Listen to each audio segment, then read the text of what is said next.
Welcome to another week at the NFL Tree. We've got a nice little week 4 kickoff, Thursday night football.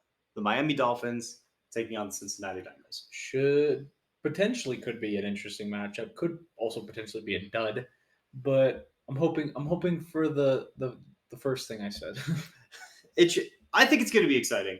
Tua cleared concussion protocol. That's why he was back in the game, in case you were wondering. Okay, that's good. It was actually a back injury he had, not a head injury. Well, I wonder how that worked out. Could be potentially from just like kind of the whipping of the body. I think a lot of people were just got fearful because of like the stumbling and He all was looking that. a little wobbly getting back up. McDaniel says he's going to be day to day. They're doing everything they can so that he does start. Yeah, from the reports I saw, it's kind of like it's up in the air, but they plan on him Yep. starting. So It's pretty much what they've been saying about Justin Herbert in these days too. But Yeah. I think Justin Herbert should have rested last week. That's a different problem. yeah. So yeah, this should be an interesting game. It's in Cincinnati. I think that's really the edge that the Bengals would have if there was any. Yeah. So, well, let's not beat around the bush. Who are you picking? I picked Miami. Okay. And had the news come out that Teddy Bridgewater would have been the starter, I would have been much more inclined to pick Cincinnati. That's fair. But I think if Tua really does get the start, I just think this is too much offense for Cincinnati to be able to handle. And Miami's defense has shown no problem in getting to the quarterback and getting pressure on him, especially with that Swiss cheese O line that Joe Burrow's got protecting him. Yeah, I completely agree. I also picked Miami mostly for the fact that, kind of like what you said, that the offense seems just too powerful. But also, I think we shouldn't underrate this defense either. It really steps up when it needs to. It's not as good as it was under Brian Flores. It wasn't. The offense is definitely becoming the strong suit where under Brian Flores, the defense was the strong suit.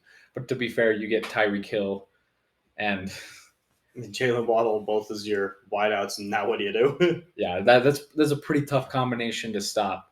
Mhm. But kind of for me, this team feels a lot more well rounded than it was in the past.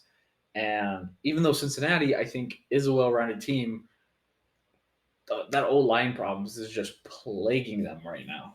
Yeah, it's like you can get the best receivers in the league, but if you don't have time to find them, doesn't even matter. Joe Burrow's getting sacked before Jamar Chase can get open. Like it doesn't matter how good a route he ran. Yeah, that's completely fair. I do think though this does have the potential of being a close game though. Mhm. I think Cincinnati's you can't count out No, that passing attack ever. definitely not. If there's time, Joe Burrow can make throws. Yep. Um, the defense, I think people kind of don't talk about the Bengals defense enough because of the whole Eli Apple thing in the Super Bowl. But it's still a pretty solid defense, and I don't think they'll slow down the Dolphins a lot, but I definitely think they can make some plays. So I think it's going to be more, can the Bengals stay in it Yep. the entire game? If they stay in it, they'll have a shot at the end. If not, this should be Dolphins all the way. Yep. I agree. Opinion. That's it. Yeah. So let us know what you think. If you agree, disagree. If you're like my brother and you're a Bengals fan and you hate our take on this, let us know. Give us a shout out. Send us to any Miami fans your way, because apparently we've been riding high on Miami for a little bit. So Yeah. we'll show them some love. They show us some love. Yep. Absolutely. Like and subscribe, and we'll see you guys in the next one.